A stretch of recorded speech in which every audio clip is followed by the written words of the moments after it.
Talks with Ramana Maharshi സംഭാഷണം 13 6 ജനുവരി 1936. A search in secret Hindi വായിച്ചിട്ടുള്ള ശ്രീമതി പിഗ്ഗറ്റ് എന്ന ഇംഗ്ലീഷ് വനിത മഹർഷിയെ കാണാൻ വന്നു. ഒരു ശിഷ്യൻ ദ്വിഭാഷിയായി പ്രവർത്തിച്ചു. ആ സമയം ഹാളിൽ കൈക്കുഞ്ഞുങ്ങളുള്ള സ്ത്രീകളടക്കം നിരവധി സന്ദർശകരുണ്ടായിരുന്നു. അവിടം ശബ്ദമുഖരിതമായിരുന്നു. അല്പനേരത്തിനുള്ളിൽ എല്ലാ ശബ്ദവും നിലച്ചു. അനന്തതയിലേക്ക് നോക്കുന്നതായി കാണപ്പെട്ട മഹർഷി പെട്ടെന്ന് കുരങ്ങൻ എന്ന് മൃദുവായി പറയുന്നത് കേട്ടു. ഒരു കുട്ടിക്കുരങ്ങൻ വാതിൽക്കൽ നിൽക്കുന്നുണ്ടായിരുന്നു. വാതിലിനപ്പുറത്തുള്ള അതിൻ്റെ അമ്മയുടെ നിരീക്ഷണത്തിലായിരുന്നില്ല അത്. കാലുകളിൽ ഊന്നി നിന്ന മറ്റൊരു വലിയ കുരങ്ങൻ അതിനെ അല്പം പോലും വേദനിപ്പിക്കാതെ തലോടിക്കൊണ്ടിരുന്നു. രണ്ടുപേരും മഹർഷിയുടെ സാന്നിധ്യത്തിൽ ശാന്തരായിരുന്നു. മഹർഷിയുടെ ശബ്ദം കേട്ടപ്പോൾ ആ കുരങ്ങൻ സാമർത്ഥ്യത്തോടെ ചാടി അവിടെ നിന്നും അപ്രത്യക്ഷനായി. ഈ സംഭവം ആ സ്ത്രീയിൽ വലിയ പ്രഭാവമുളവാക്കി. 7 ജനുവരി 1935. ശ്രീമതി പിഗ്ഗറ്റ് ചോദിച്ചു, സാക്ഷാത്കാരത്തിന് ഗുരുവിൻ്റെ ആവശ്യമുണ്ടോ? മഹർഷി: ഉപദേശം, പ്രഭാഷണം, ധ്യാനം എന്നിവയെക്കാളേറെ ഗുരുകൃപയുടെ ഫലമായിട്ടാണ് സാക്ഷാത്കാരമുണ്ടാവുന്നത്. മറ്റുള്ളവയെല്ലാം ദ്വിതീയ ഉപാധികളാണ്. എന്നാൽ ഗുരുകൃപയാണ് പ്രഥമവും പ്രകൃഷ്ടവുമായ കാരണം. പിഗ്ഗറ്റ്: ആത്മസാക്ഷാത്കാരത്തിനുള്ള തടസ്സങ്ങൾ എന്തെല്ലാമാണ്? മഹർഷി: മനസ്സിൻ്റെ ശീലങ്ങളാണവ, വാസനകൾ. പിഗ്ഗറ്റ്: മാനസിക ശീലങ്ങളെ, വാസനകളെ എങ്ങനെ ജയിക്കാം? മഹർഷി: സ്വരൂപ സാക്ഷാത്കാരത്തിലൂടെ. ഭക്ത: അതൊരു വിഷമവൃത്തമാണല്ലോ. മഹർഷി: അത്തരം പ്രതിബന്ധങ്ങൾ ഉയർത്തി വിഷമതകൾ സൃഷ്ടിക്കുന്നതും കാഴ്ചയിലെ വൈരുദ്ധ്യങ്ങളെ കണ്ട് ക്ലേശിക്കുന്നതും അഹന്തയാണ്. ഈ ചോദ്യങ്ങൾ ചോദിക്കുന്നത് ആരാണെന്ന് കണ്ടെത്തുക. അപ്പോൾ ആത്മാവിനെ കണ്ടെത്താം. പിഗ്ഗറ്റ്: ആത്മസാക്ഷാത്കാരത്തിന് സഹായമായവ എന്തെല്ലാമാണ്? മഹർഷി: ശാസ്ത്രങ്ങളുടെയും സാക്ഷാത്കാരം ലഭിച്ചവരുടെയും ഉപദേശം. പിഗ്ഗറ്റ്: ഇത്തരം ഉപദേശങ്ങൾ സംവാദം, പ്രഭാഷണം, ധ്യാനം എന്നിവയുടെ രൂപത്തിലാകുമോ? മഹർഷി: ആവാം. എന്നാൽ അവയെല്ലാം ദ്വിതീയ സഹായങ്ങളാണ്. ഗുരുകൃപ തന്നെയാണ് ഏറ്റവും പ്രധാനം. പിഗ്ഗറ്റ്: അത് ലഭിക്കാൻ എത്ര കാലമെടുക്കും? മഹർഷി: അതറിയാൻ എന്തിനാഗ്രഹിക്കുന്നു? പിഗ്ഗറ്റ്: എനിക്ക് പ്രതീക്ഷ കൈവരാൻ. മഹർഷി: ഇത്തരത്തിലുള്ള ആഗ്രഹം പോലും തടസ്സമാണ്. ആത്മാവ് എപ്പോഴും അവിടെയുണ്ട്. അതില്ലാതെ യാതൊന്നുമില്ല. ആത്മാവായിരിക്കുക. അപ്പോൾ ആഗ്രഹങ്ങളും സംശയങ്ങളും അപ്രത്യക്ഷമാകും. ഈ ആത്മാവ് സുഷുപ്തി, സ്വപ്നം, ജാഗ്രത് എന്നീ 3 അവസ്ഥകൾക്കും സാക്ഷിയായി നിൽക്കുന്ന നമ്മുടെ അസ്തിത്വമാണ്. ഈ 3 അവസ്ഥകൾ അഹന്തയുടേതാണ്. ആത്മാവ് അഹന്തയെയും അതിവർത്തിക്കുന്നു. ഉറക്കത്തിൽ നിങ്ങൾ നിലനിന്നിരുന്നുവോ? അപ്പോൾ ഉറങ്ങുകയാണെന്നോ ലോകത്തെപ്പറ്റി ഒന്നും അറിഞ്ഞില്ലെന്നോ നിങ്ങൾ അറിഞ്ഞുവോ? ഉറക്കത്തിൽ ഒന്നും അറിഞ്ഞില്ല എന്ന അനുഭവം നിങ്ങൾ വിവരിക്കുന്നത് ഉണർന്നിരിക്കുന്ന അവസ്ഥയിൽ മാത്രമാണ്. അതിനാൽ ഉണർന്നിരിക്കുമ്പോഴുള്ള ബോധവും ഉറങ്ങുമ്പോഴുള്ള ബോധവും ഒന്നു തന്നെയാണ്.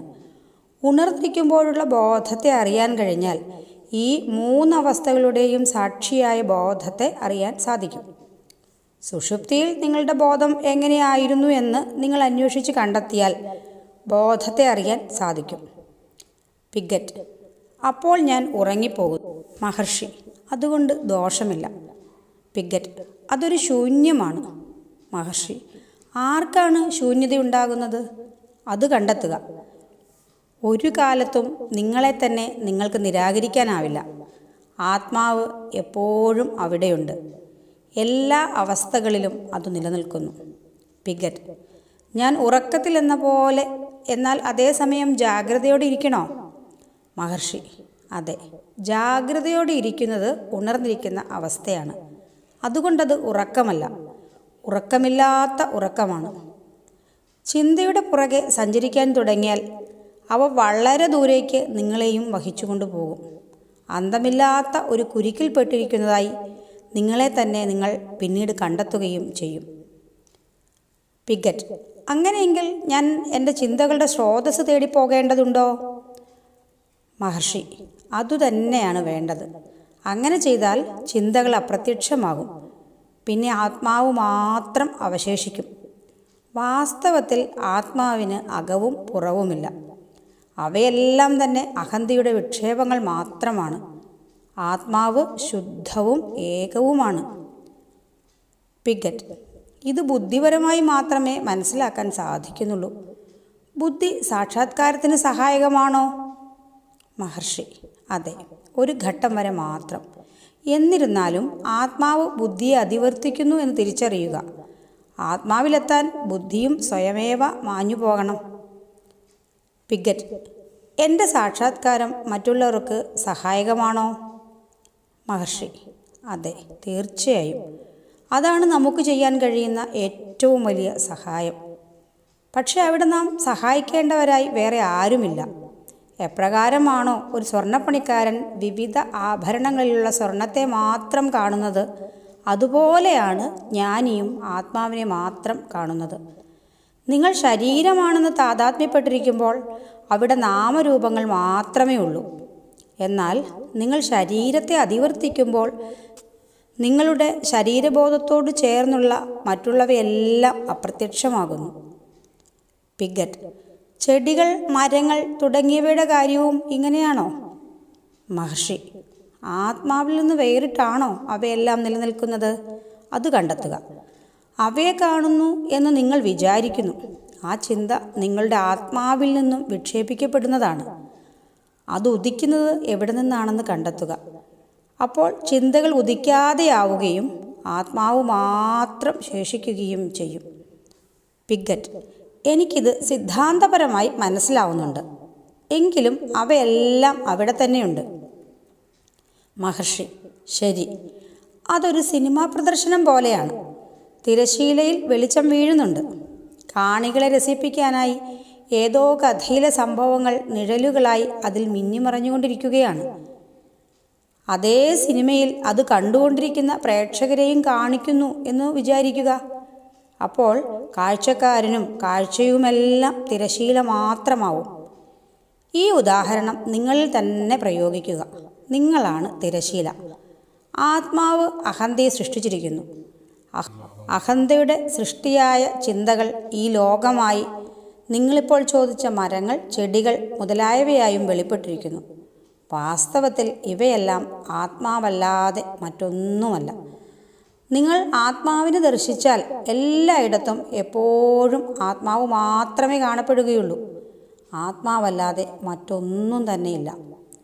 പിഗറ്റ്: അതെ, ഇപ്പോഴും എനിക്കത് സിദ്ധാന്തപരമായി മാത്രമേ മനസ്സിലാക്കാൻ സാധിക്കുന്നുള്ളൂ. പക്ഷേ അങ്ങയുടെ ഉത്തരങ്ങൾ ലളിതവും സുന്ദരവും ബോധ്യം വരുത്തുന്നതുമാണ്. മഹർഷി: എനിക്ക് സാക്ഷാത്കാരമുണ്ടാവുന്നില്ല എന്ന ചിന്ത പോലും തടസ്സമാണ്. വാസ്തവത്തിൽ ആത്മാവ് മാത്രമേ ഉള്ളൂ.